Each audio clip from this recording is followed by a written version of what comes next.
What's up guys, setup time for F1 2015. We're looking at Australia first race up on the calendar. So we've already done the lap, so just going to go through a review of the setup itself now, as good old Jeff hands us the little tablet here. So let's have a look, load up the setup, see what we've got. So we are looking at aerodynamics. We've got 1-1 wings, so I did experiment a little bit with the wings, sort of went for a bit of a higher downforce initially, as I thought, kind of a street circuit, a lot of medium to high speed corners, you're going to want that downforce. However, turns out unfortunately that straight line speed seems to be king of the crop as it goes. So yeah, we wanted 1-1 wings. That seemed to give me the straight line speed overpowered the extra cornering grip and stuff you got like that. So that's what we're running for here. Now transmission. This is sort of something new as far as I'm concerned, as far as I know, to the F1 games. Basically what we've gone is a higher setting towards the differential adjustment on throttle, basically meaning that we've got with the explanation we've got there, where are we, yeah, so increasing on throttle locking will give a more lively rear end, suffering from increased oversteer. However, a more open differential will reduce oversteer but will also reduce on throttle adjustability and in some cases corner exit traction. So we went with the higher option to give us the most amount of traction possible out of the corners, without overdoing it on the oversteer side. So it's a bit of a balancing act with that one. Sort of one way or the other could lead to reduce straight line speed and traction, whilst the other could be leave you fishtailing coming out the corners quite a bit. So 80% is what we're running, and then we've got the differential adjustment off throttle. So there we go, 70% for that, so anywhere between 50 and 100 is what it allows you. We've gone with 70, so just under halfway there.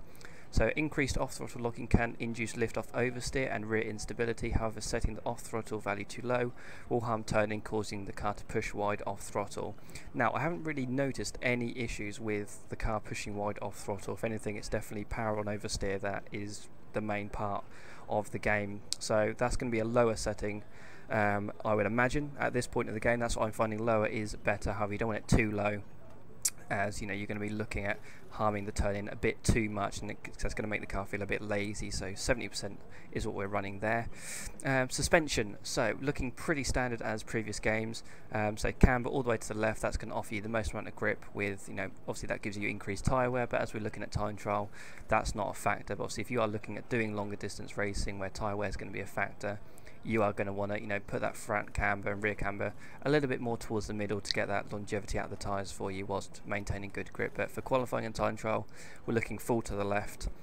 Front toe and rear toe, we're looking all the way to the right for this. That's basically giving us the the best stability and just overall car feel really through the corners, where it's handling nice and crisp, but it's not causing us any slowness or sluggishness with the car in terms of its handling. So that seems to be pretty standard really. So I don't really know what the difference is. I didn't really test it to the left, so I didn't really feel the need to, as it felt pretty nice with it all the way to the right as normal. Moving on to suspension, looking at 11-1 for the suspension front to rear. So that's going to be basically to aid anything we can do for straight line speed and traction. Whilst this is, with it being so like that, so obviously it's going to harm the handling somewhat. However, I've noticed that, like I say, the straight line speed and traction is becoming a bigger factor than the actual handling of the car and the cornering speeds. So that's a bit of a shame really. So you're looking at straight line speed over cornering, which I say is a shame, but that's just the way it is, and that's again why we're looking at 11-1 roll bars as well, giving us good turning, but not too sharp, so it's not making the car particularly oversteery, but at the same point it's not on the understeery side either, so it's not being slow on turning and unresponsive. So that seems to be a pretty good setting.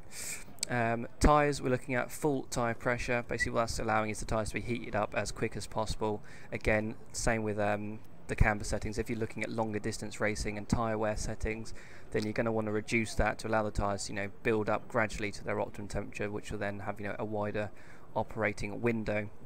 Whereas having it full 19 psi is going to cause they'll heat up nice and quickly, but again you're going to risk the chance of overheating them pretty quickly as well, which is going to cause increased tyre wear.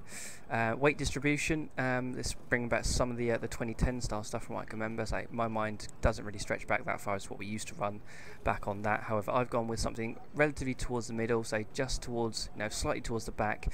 Basically that is to help with the initial turn in. Obviously it's going to be a balance between getting the car, you know, nice and rotated for when you turn in, but obviously not overdoing it and causing yourself lockfuls of arm, you know, oversteer and armfuls of oversteer when doing that turn in. So you're going to want to maybe, you know, fiddle around with that, find what you're comfortable with, as that does seem to have a bit of a, you know, quite a big difference to how the car feels in terms of, you know, if you have it too low, it's going to be pushing on into the corners and understeering, where if you have it too high, as soon as you turn into the corner and come off the brakes to turn in, the back end's going to be trying to swap round on you.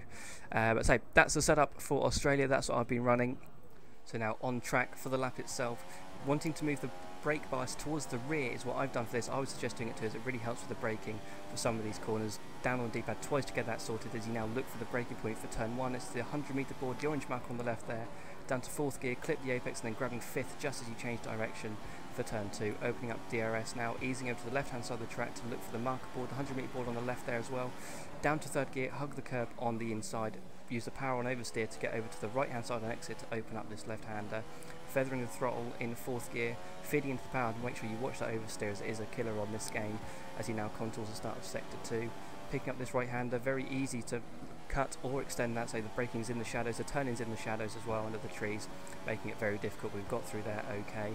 Looking for the 100-metre board on the left again there, down to 3rd gear, get as close to that sausage curve as you can before going up through the gears, watching the back ends, it will try and brake out there. So it is easy to do, so you want to maybe short shift 4th and even 5th gear if you need to, so you now leave it in 7th before coming down to 5th for the left-hander, up to 6th to change of direction. Turned in a fraction too early there, a small cut over the curb, going unpunished by the game, which is kind of annoying to see, but we've got away with it. Braking there for the shadows, down to 3rd gear, grabbing 4th on the exit to get that good traction, up to 5th before down to 4th just on entry to make sure you get the turn in before going up to 5th.